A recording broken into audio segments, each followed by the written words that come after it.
That is your great-great-grandma, Molly. My gosh, she looks just like my granny. Get ready for a journey of personal discovery that begins with a new leaf. Hi, I'm Daisy Fuentes. Welcome to A New Leaf. Sylvia! Daisy! Hi! I'm so excited! I'm so happy to meet you! Me too. It's gonna be great. I know a lot about, my Polynesian background, but what else could there be? I don't really know much about my great-great-grandparents. And if I could start filling in some blanks and share that with baby Saint's generation. What do you say we really dig deep and find out? Let's do we it. can. I'm excited. I'm ready. All right, Sylvia, so where would you like to start? How about DNA? Oh, wow.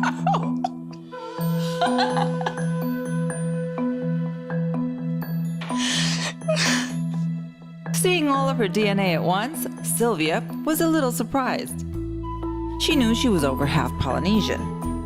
What she didn't know is she's about 1/4 European and almost a quarter sub-Saharan African. On her father's side, Sylvia has never traced back further than her grandfather. And now tell me what you see. She looks like my grandma. That is your great-great-grandma, Molly. My gosh, she looks just like my granny. So your great-great-grandmother was born in 1858 in Kentucky, which of course means that she was likely born enslaved. Wow. She passed away in 1935, so she did live through the emancipation and lived the end of her life as a free woman. Now, get ready to meet your great-great-grandfather, Charles Shaw. Oh my gosh. This is Molly's husband. Yes. Now, I have something for you that is rare for that time, and that's his obituary. Oh. Charles Shaw, age 65, a highly respected colored man living on the farm of L.J. Larkin, died this morning. He was a native of Virginia and has been a tenant on the above-named farm for 30 years. He leaves a wife and 10 children. The funeral was held this afternoon and was in charge of the Colored Lodge of Masons. He was very respected, and he was a member of the Masonic Walden Lodge number 17, so he was a Freemason. That is incredible. Oh, Sylvia, I still have more stuff that I want to show you. There's more for you to learn, so what do you say you take a little trip with me? Awesome, let's do it. Hi. Hi, how are you today? Hi. Sylvia wanted to introduce you to Dr. Brenda Stevenson. Nice to meet you, Dr. Stevenson. It's so wonderful to meet you. She is going to educate you on what life would have been like for your great-great-grandpa, Charles Shaw, as a Black Freemason in the 1800s. It's going to be fascinating, and I can't wait to hear all about it tomorrow at your Meet the Baby Awesome. family reunion. Thank you. I'll leave you guys to it. Okay. So, what exactly did the Freemasons do? Well, the Freemasons were really important. They're part of a self-help and uplift movement that Black people had during the time period. We were not thought of as being equal to other people, and we weren't treated that way. So Black people within their communities, within their Masonry organizations, began to organize and to help themselves out. So this is a tradition that started way back in the 18th century. It's still thriving today. It's really important to the Black community, really important to Black manhood. I am more than honored to learn all of this information and to meet you, for giving it all to me. Thank you so very much. It is always wonderful to speak to someone about their glorious, wonderful families. With the family gathering to meet her new grandson, Sylvia hopes to make a connection between the past and the future. Hello, everybody. Oh, look, a little sleepy baby Saint. Hi. I'll leave you to it. I've been super curious about my family history, kind of wanted to know more about my great-great-grandparents. And so they were able to go back and find my great-great-grandmother, Mary Molly Shaw. She was born into slavery. She lived through emancipation. So amazing. And then they were able to find my great-great-grandfather, Charles Shaw. He was an African-American Freemason, just telling my children that these are your great-great-great-grandparents. There's no words to describe how amazing that felt. I am so proud of these two. They're amazing, amazing people that they would produce this, and I could produce this generation, and now a new one. It's amazing.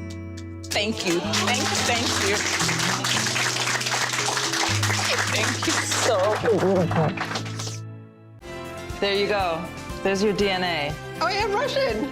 Yes, you are. Get ready for a journey of personal discovery that begins with a new leaf. Hi, I'm Daisy Fuentes. Welcome to A New Leaf. Hi. Hello. How are you, Jess? Hi, I'm Eric. Hey, so good to meet you guys. Want to come inside? Yes. All right, let's go. Let's do this. Have a seat. Thank you. Okay, so tell me a little bit about what prompted this inquiry. Well, we kind of know about my family history. I was, I have German and Croatian in my background, and we just want to know a bit more about her. There's some questions on her father's side. Bit of a mystery.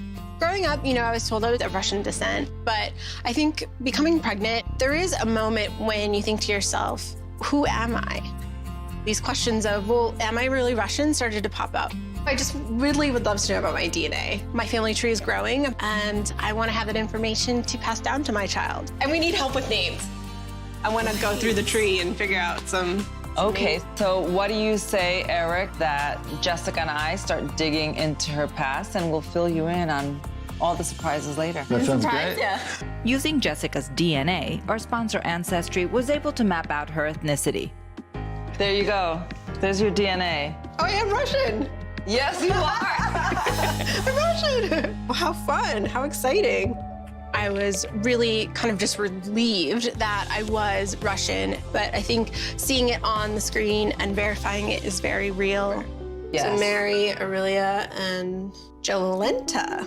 Jolenta We got some was interesting names in the family. right. So now she had her baby while the Okay. husband was gone, and so she traveled with her daughters, but she did have to leave behind their two oldest sons, Chester and Narcissus. The good news is that they were all reunited.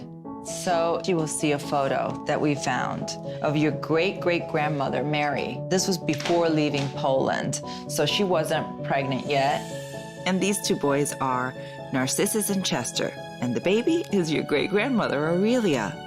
Daisy, just kind of looking through these documents, it just makes these people like real. These people really wanted to come to America. They really wanted to have a different life, and how blessed I am to, to get to live the life that I get to live, and Because of the hardships and Right. the sacrifices that they Yeah. all made. how proud I should be. Well, I know you just learned a lot and you're still taking it all in, but I've got more. All right. Want to take a little trip with me? Yeah, let's do it. Let's learn some more. All right.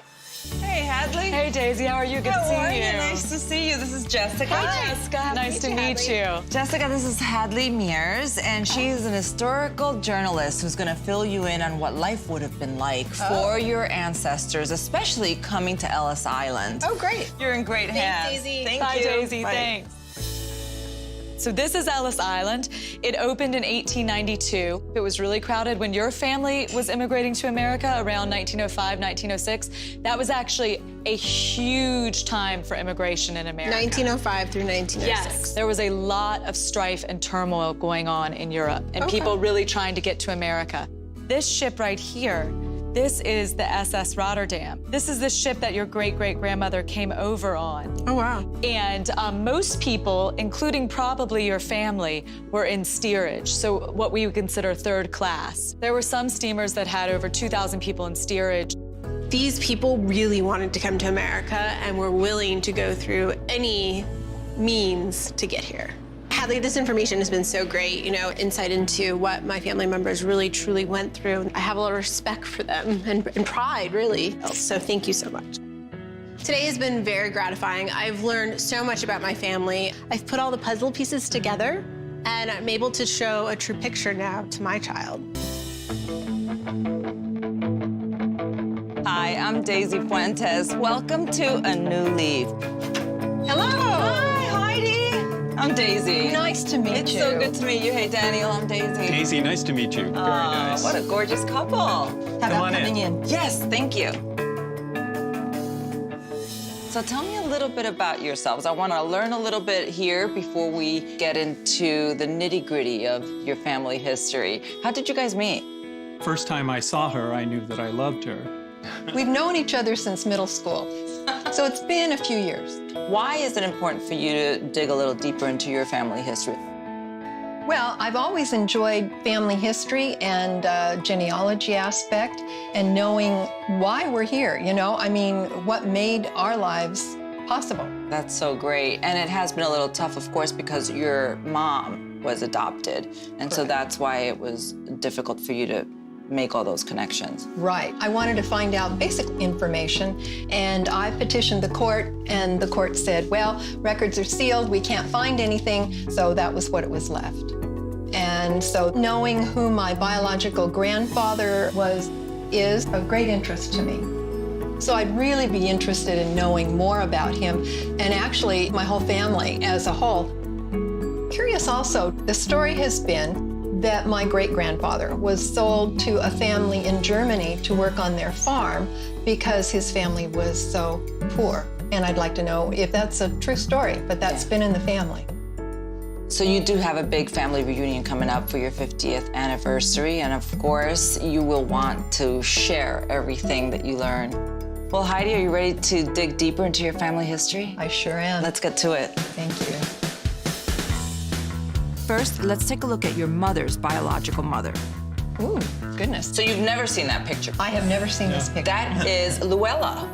Oh, really? That is Luella Kralla. Okay, so that's my biological grandmother. My big question is, who is my biological grandfather? Using DNA and historical records, our sponsor Ancestry tracked down Heidi's biological grandfather. His name, Joseph Eisch. Oh, that's amazing. Seeing her make these connections with her family makes me understand how driven she has always been to make sure that there was a strong bond of love between us. How does all this information make you feel? What are you guys thinking? Well, I feel like they're real people is very special to me. Not only are they real people, but they're your people. They are my people, yeah. So you did take a DNA test, and I think it'll be very interesting to see those results. Are you ready? Oh, I'm ready. There you go. Ah, yeah, 58% Germanic. Okay, that's what I expected. And Sweden, 22%. I found the Swedish to be interesting because it's almost a quarter, and I wouldn't have thought I was almost a quarter Swedish. This cultural experience has given me a really sweet understanding of why she feels so connected to her ancestors.